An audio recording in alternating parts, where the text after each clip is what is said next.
Welcome to SARS Education, and I'm here with a new video.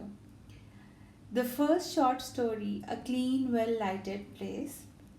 अब ये पहली short story है जो मैं आज डिस्कस करने जा रही हूँ. It's written by Ernest Hemingway.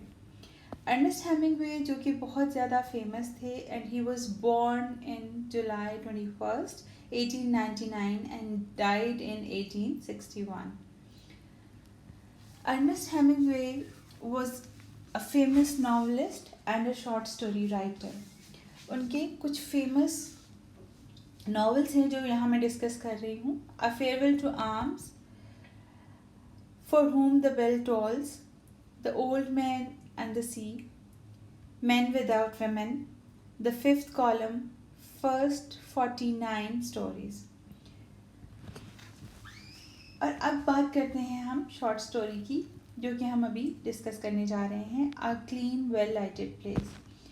इस स्टोरी में सबसे अहम बात जो है, सबसे पहले हम डिस्कस करेंगे अर्नेस्ट हेमिंगवे का प्रोज स्टाइल जो कि बहुत ही फेमस था और बहुत ही मशहूर था.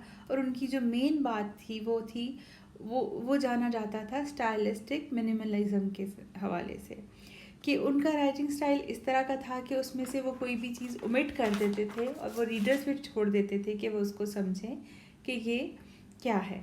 कई दफ़ा वो प्रोनाउन को ओमिट कर देते थे, कई दफ़ा वो एडजेक्टिव को ओमिट कर देते थे और वो रीडर के ऊपर होता था कि वो उसको किस तरह से अंडरस्टैंड करता है. और इनका ये प्रिसाइज और minimalism style was so popular among the people at that time और अभी भी ये उसी तरह से जाना जाता है. और इनका यही स्टाइल है जिसमें उन्होंने प्रोवर्ब्स यूज़ किए हैं, प्रोनाउन यूज़ किए हैं और सीन को कैप्चर करने के लिए डिफरेंट प्रोनाउन और प्रोवर्ब्स यूज़ करके वो उसको कंप्लीट करते हैं. फिर इसमें जो मेन बात हमने डिस्कस करनी है, तो उसके बाद आते हैं हम इसके थीम्स के बारे में.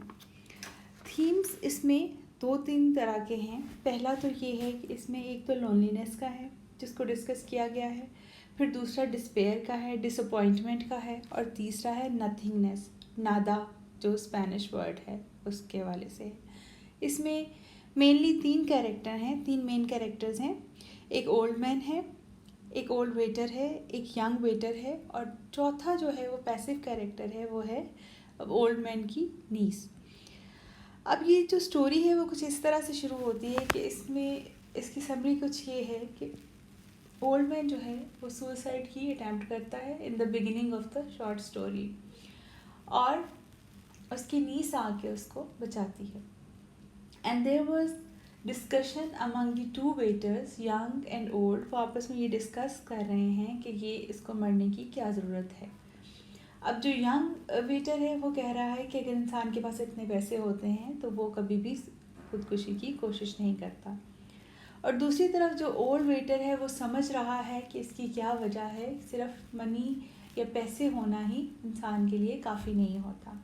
और उसको पता है कि इस ओल्ड मैन की लोनलीनेस और डिस्पेयर जो है, डिसअपॉइंटमेंट जो है, उसकी सबसे मेन रीज़न है जिसकी वजह से उसने सुसाइड अटेम्प्ट करने की कोशिश की. और उसका लाइफ में उसको कोई मकसद नज़र नहीं आता. और दूसरी तरफ इसको उन्होंने कंट्रास्ट किया है अ वेल लाइटेड प्लेस. एक रेस्टोरेंट है, एक बार है जहाँ पे वो ओल्ड मैन डेली जाता है रात को, और वहाँ पे वो ड्रिंक ऑर्डर करता है और वो वहाँ रोज़ाना कोई 3 बजे तक रुकता है रात के. और इसकी ऑपोजिट जो यंग वेटर है वो चाहता है कि वो जल्दी से वहाँ से जाए ताकि वो अपने घर अपनी फैमिली के साथ जा सके. इसके बरक्स वो जो दूसरा ओल्ड वेटर है वो भी इसी तरह है. वो भी अपना टाइम जो है वो घर से बाहर गुजारना चाहता है क्योंकि घर पे उसकी भी कोई फैमिली नहीं है और घर पे उसको खाली दीवारें उसको डिसअपॉइंट करती हैं, इसलिए उसका घर जाने के लिए का कोई मकसद नहीं होता.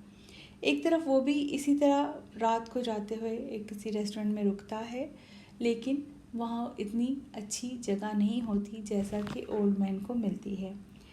और इस पे वो ओल्ड वेटर कहता है कि ये जगह जहाँ पे आप अपना टाइम स्पेंड करें वो भी क्लीन और वेल लाइटेड होनी चाहिए, जहाँ पे सफाई और रोशनी का ख़ास ख्याल रखा जा सके ताकि बूढ़े लोग वहाँ पे अपना वक्त गुजार सकें।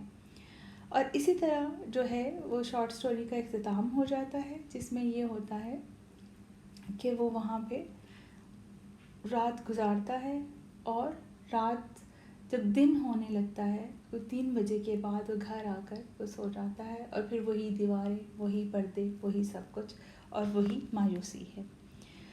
तो इसलिए सबसे पहले जो आपने चीज़ उनको बतानी है, जिसको डिस्कस करना है, जिसके बारे में आपने क्वेश्चंस बताने हैं, वो है नादा, नथिंगनेस, ज़िंदगी का क्या मकसद है। यहाँ पे आपने कंट्रास्ट बताना है ओल्ड वेटर का, ओल्ड मैन का और यंग वेटर का। इसमें हेमिंगवे का जो स्टाइल है इसमें बहुत ही पुरकशिश है, बहुत ही अट्रैक्टिव है फॉर द स्टूडेंट्स। वो ये कि उन्होंने कैरेक्टर्स को नाम भी नहीं दिए। He does not need to give them names. Without them, he can portray the image, the meaning, what he wanted to convey to the readers. वो जो भी रीडर्स को बताना चाहते हैं वो अपने राइटिंग स्टाइल के साथ उनको समझा रहे हैं। तो आज तक के लिए बस इतना ही और आगे मिलते हैं हम नई वीडियो के साथ। Thank you.